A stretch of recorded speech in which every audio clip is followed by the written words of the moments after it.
Captain வந்து ரமணாவில் மட்டும் எனக்கு அறிமுகம் நினச்சிட்டு இருப்பீங்க, கிடையாது. ரமணாவுக்கு முன்னாடியே எனக்கு அவர் பரிச்சயம்.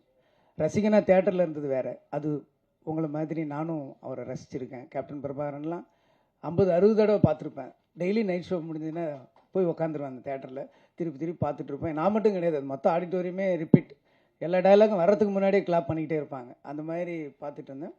இன்னும் சொல்லப்போனால் ஒரு இன்னைக்கு நான் என்ன சொல்லுவாங்க, நீ வந்து உங்கள் படத்தில் வில்லன்லாம் ஹேண்ட்ஸமாக இருக்காங்க, வில்லன்லாம் ஹீரோவோட அழகாக இருக்காங்களே எப்படின்னு சொல்லி. ஆனால் வில்லனை வந்து ஒரு ஹேண்ட்ஸமாக ஒத்துக்கிறதுக்கு வந்து ஒரு ஹீரோவுக்கு வந்து ஒரு பெரிய நம்பிக்கை வேணும்.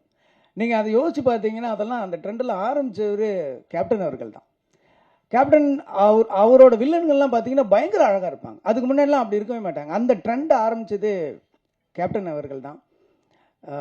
சத்யராஜ், சரத் சார் ஆகட்டும், இன்னும் நிறைய பேர் சொல்லிக்கிட்டே இருக்கலாம். அவரோட கம்பெனியில் அவர் அறிமுகம் செய்தவர். அவர் எவ்வளோ பெரிய